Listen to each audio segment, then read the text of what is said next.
दोस्तों आप सबको डब्ल्यू याद है? अल्फाबेट वाला नहीं, धमाल मूवी वाला डब्ल्यू।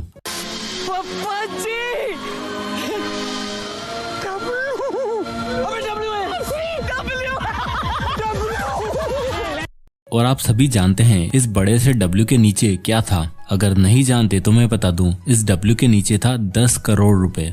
जी हाँ, 10 करोड़। आपने देखा इस मूवी में सभी ने कितनी मेहनत से जी जान लगाकर उन पैसों को हासिल करने का ठान लिया जो इनके कभी थे भी नहीं, और बस पैसे को पाने के पीछे भागते रहे, और एंड में जो इनका पैसा था ही नहीं वो इन्हें मिला भी नहीं। दरअसल हम में से मोस्टली लोग अपनी लाइफ को भी कुछ इसी तरह जीते हैं, जिसमें हम सिर्फ और सिर्फ पैसों के पीछे भागते रहते हैं। पैसा कमाने के सिर्फ 1 या 2 रास्ते जानते हैं और जिंदगी भर उसी पर चलते रहते हैं। हमेशा बस इसी उम्मीद में लगे रहते हैं कि कहीं से कोई लॉटरी लग जाए और मैं रातों रात अमीर बन जाऊं।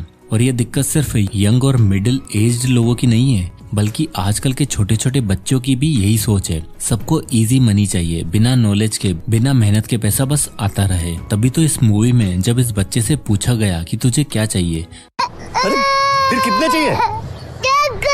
वेल हम सभी ये जानते हैं कि मनी बहुत ही सेंसिटिव टॉपिक है, बट मोस्टली लोग इस सेंसिटिव टॉपिक के मामले में सबसे गलत डिसीजन लेते हैं, और लाइफ के काफी साल बीतने के बाद उन्हें ये समझ आता है कि यार ये तो गलत हो गया। साइकोलॉजी ऑफ मनी बुक के ऑथर मॉर्गन हाउसल अपनी बुक के थ्रू हमें ये सिखाते हैं कि हम कैसे मनी से रिलेटेड बेटर डिसीजन ले सकते हैं, और जो भी मनी से रिलेटेड डिसीजन हम लेते हैं उनके पीछे की साइकोलॉजी क्या है और उन्हें कैसे चेंज किया जा सकता है। तो इस वीडियो के जरिए मैं आपके साथ इस बुक के 6 ऐसे अमेजिंग लेसन शेयर करने वाला हूँ जो पैसों को लेकर आपकी साइकोलॉजी पूरी तरीके से चेंज कर देंगे। So let's begin.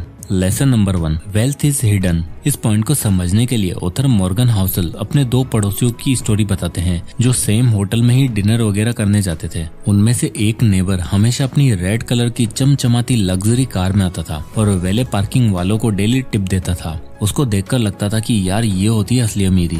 वहीं दूसरा नेबर अपनी 10 साल पुरानी गाड़ी खुद ही ड्राइव करके आता था और उसका कपड़े पहनने का तरीका बिल्कुल नॉर्मल सा था। पर एक दिन मॉर्गन देखते हैं कि वो बड़ी लग्जरी गाड़ी वाला आदमी एक छोटी सी सेकंड हैंड कार ड्राइव करके आ रहा है। पूछने पर पता चला कि उस आदमी के ऊपर काफी लोन था और उस लोन को चुकाते चुकाते उसे अपनी लग्जरी कार को भी बेचना पड़ा, जिससे ये पता चलता है कि वो रिच दिखना चाहता था, ना कि रिच बनना। वहीं दूसरा नेबर जिसे ऑथर नॉर्मल समझ रहे थे, दरअसल वो मल्टी मिलियनियर निकला। उसके खुद 2 बिजनेस और 3-4 प्रॉपर्टीज भी थी। अक्सर हम में से मोस्टली लोग दूसरों को उनकी लाइफस्टाइल, उनके रहन सहन और उनकी महंगी महंगी गाड़ियों से जज करते हैं, पर अगर ध्यान से देखा जाए तो ऐसे लोगों के पास सेविंग के नाम पर बैंक अकाउंट में सिर्फ 5 से 10 लाख रुपए भी नहीं होते, क्योंकि ऐसे लोग सिर्फ रिच दिखने के चक्कर में अपनी पूरी लाइफ लोन्स और ईएमआईज पर निकाल देते हैं। अब दोस्तों यहाँ मैं आपको ये नहीं कह रहा कि महंगे शौक मत करो या मन की मत करो, पर किसी भी चीज में पैसा लगाने से पहले आप ये जरूर जज कर लेना कि ये चीज आपने रिच बनने के लिए की है या सिर्फ रिच दिखने के लिए। इसलिए ऑथर कहते हैं कि ट्रू वेल्थ वो है जो हिडन है, और ऐसे लोग जो नॉर्मल लाइफस्टाइल जीते हैं और अपना ज्यादा टाइम एंड मनी स्पेंड नहीं बल्कि सेव करते हैं, वही सही मायनों में रिच होते हैं।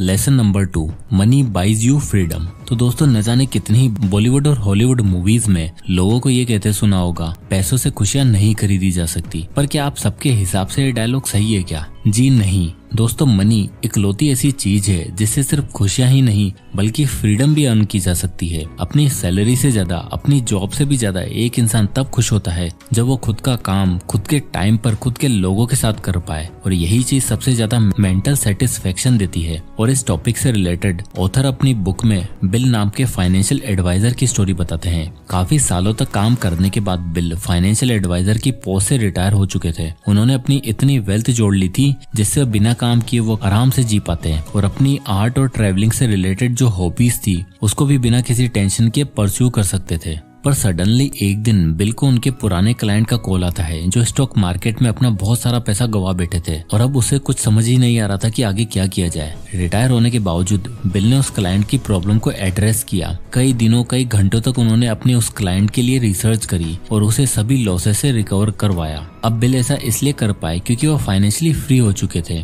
और इस फ्रीडम ने उन्हें उस चीज के ऊपर कंट्रोल दे दिया जो हर किसी का ख्वाब होता है, and that most important thing is time. Lesson number 3, rational versus reasonable. तो दोस्तों इस बुक में बताए गए सभी लेसन में से सबसे इम्पोर्टेंट लेसन है रीजनेबल वर्सेस रैशनल। जब भी हम अपनी फाइनेंस से रिलेटेड कोई भी डिसीजन लेने वाले होते हैं तब हम उस डायरेक्शन की तरफ जाना पसंद करते हैं जहां से बेस्ट रिजल्ट मिल सके, जबकि हमें बस कुछ ऐसे डिसीजन लेने की जरूरत होती है जिससे हमें रात की नींद अच्छे से आ जाए और रिजल्ट को लेकर ज्यादा चिंता ना रहे। इसे आपको एक पर्सनल एक्सपीरियंस से बताता हूँ। तो लास्ट ईयर मेरे एक दोस्त देव ने डिसाइड किया कि वो इन्वेस्टिंग करेगा और उस समय उसके पास 50,000 रूपए पड़े थे इन्वेस्ट करने के लिए। अब दोस्तों 50,000 रूपए हम मिडिल क्लास लोगों के लिए काफी बड़ा अमाउंट होता है, पर देव को भरोसा था कि प्रॉफिट ही होगा और उन दिनों मार्केट काफी ऊपर भी चल रही थी। तो देव के सामने दो ऑप्शंस थे, पहला कि वो एक साथ सारा पैसा मार्केट में लगा दे और दूसरा कि हर महीने 5-5 हजार के अगले 10 महीनों तक इन्वेस्ट कर सके। पहला ऑप्शन रैशनल था और दूसरा रीजनेबल, पर देव ने पहला ऑप्शन चूज किया, जिसका रिजल्ट ये हुआ कि मार्केट कुछ ही दिनों में बड़ी तेजी से गिरने लगा। कुछ दिनों तक देव की नींद ही उड़ गई और एट लास्ट उसने डिसाइड किया कि वो हाफ प्राइस में एग्जिट करेगा और 25,000 रूपए मिलने के बाद देव ने उसमें से 2500 रूपए की हर मंथ लगाना शुरू किया। यानी अब उसने रीजनेबल अप्रोच फॉलो करी। इस मंथली इन्वेस्टमेंट से हुआ ये कि अब उसे मार्केट के ऊपर जाने का या नीचे जाने का डर नहीं था। जब मार्केट ऊपर होती वो तब भी इन्वेस्ट करता और जब डाउन होती तब भी, जिससे उसे राइट प्राइस पर अच्छी इन्वेस्टमेंट मिलने लगी। एंड मोस्ट इम्पोर्टेंटली अब उसे रात की नींद अच्छे से आने लगी। So be reasonable not rational. Lesson number 4, nothing is free in this world. तो दोस्तों लास्ट टाइम ऐसा कब हुआ कि आपने किसी रेस्टोरेंट में खाना खाया और बिना बिल को पे किए वहाँ से चले गए? बिल्कुल इसी तरह दुनिया में कुछ भी फ्री नहीं है। अपने लिए हुए सारे डिसीजन, अपनी करी हुई सारी इन्वेस्टमेंट पर आपको प्राइस पे करनी पड़ती है। आपको लग रहा होगा कमीशन, ब्रोकरेज एक्सेट्रा, बट नहीं, मैं यहाँ फाइनेंशियल प्राइस की नहीं बल्कि इमोशनल प्राइस की बात कर रहा हूँ। जिंदगी का एक सबसे कड़वा सच है कि ज्यादा पैसा भी कभी कभार आपकी ज्यादा चिंता का कारण बन सकता है। किसी भी इन्वेस्टमेंट के बाद स्ट्रेस होना, उससे रिलेटेड डाउट्स होना, कंटिन्यूस टेंशन होना, ये प्राइस है जो कहीं ना कहीं हम सभी को पे करनी पड़ती है। लाइफ में करी हुई हर इन्वेस्टमेंट में रिस्क फैक्टर है, पर हमें वेल्थी फ्यूचर के लिए इस कीमत को चुकाना ही होता है। इसलिए अपने पैसों के साथ अपने अच्छे रिलेशन रखने के लिए आपको कंटिन्यूस स्टडी, इन्वेस्टमेंट अपॉर्चुनिटीज और उससे रिलेटेड रिस्क को स्टडी करते रहना बहुत जरूरी है। और हो सकता है कि आपकी चुकाई हुई ये कीमत आपको फ्यूचर में बेटर रिटर्न्स ही दे। सो अपने फाइनेंस को सही तरीके से मैनेज करने का ये स्ट्रेस और रिस्क वाला प्राइस पे करना बहुत इम्पोर्टेंट है।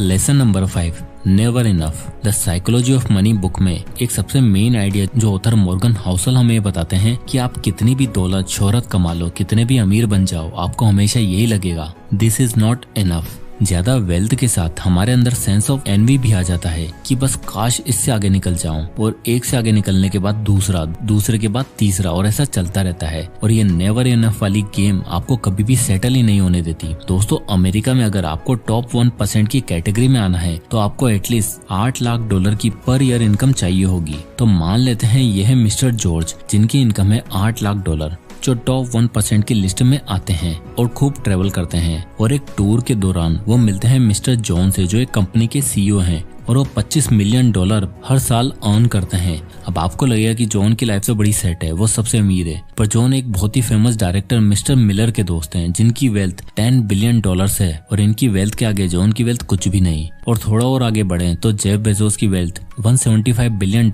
है, जिसके आगे मिस्टर मिलर की वेल्थ बहुत ही कम, और मिस्टर जॉन तो बहुत ही पीछे हैं, और मिस्टर जॉर्ज वो तो दूर दूर तक रेंज में भी नहीं है। तो कहने का मतलब यही है कि देखो, ऐसा कोई ना कोई होगा जो आपसे बेहतर होगा, जिसके पास आपसे ज्यादा पैसे होंगे, पर हमें ऐसी रेस में हिस्सा नहीं लेना है। मॉर्गन हाउसल कहते हैं कि आप दूसरे लोगों को नहीं बल्कि खुद को देखो कि आपको क्या चाहिए। पैसा तो सिर्फ एक टूल है आपकी फाइनेंशियल फ्रीडम का। किसी को ये फ्रीडम $8 लाख में मिलती है तो किसी को $175 बिलियन में। Lesson number 6, savings and financial freedom. दोस्तों दुनिया में 3 तरह के लोग होते हैं। एक वो जो सेविंग्स में, इन्वेस्टिंग करने में बिलीव करते हैं, दूसरे वो जो सोचते हैं कि हम तो सेविंग कर ही नहीं पाते, और तीसरे वो जो सेविंग करना ही नहीं चाहते हैं। एंड आई एम श्योर आप सब अगर मेरी ये वीडियो देख रहे हो तो आप तीसरी कैटेगरी में तो बिल्कुल नहीं होंगे। हमें बचपन से ही हमारे पेरेंट्स सिखाते हैं पैसा बचाओ, सेव करो, और जब हम उन सेव करो पैसों को इन्वेस्ट करते हैं तो हम अपने लिए फ्यूचर का वो टाइम खरीद लेते हैं जो शायद किसी की कंपनी के बॉस ने नहीं खरीदा हुआ होता। ऑथर मॉर्गन कहते हैं कि अगर आपकी सैलरी कम है, आप बिल्कुल थोड़ा सा ही पैसा सेव करें तो आपके चांसेस है रिच और वेल्थी बनने के। बट अगर आप बिल्कुल भी सेव नहीं करोगे तो फिर तो आप 1 लाख कमा लो या फिर 1 करोड़, आप कभी भी वेल्थी नहीं बन पाओगे। क्योंकि सेविंग्स करने वाले इंसान एक हैबिट डेवलप हो जाती है, वो अपनी बदलती इनकम के साथ ज्यादा से ज्यादा सेव करता है। वहीं दूसरा इंसान बढ़ती इनकम के साथ अपने खर्चे भी बदलने लग जाता है, जिस वजह से वो कभी कुछ सेव ही नहीं कर पाता। तो अभी आपको डिसाइड करना है कि 10 करोड़ रुपए के पीछे एमलेसली भागना है या सही नॉलेज और गाइडेंस के साथ ट्रू वेल्थ के टारगेट पर एम लगाना है। जय हिंद।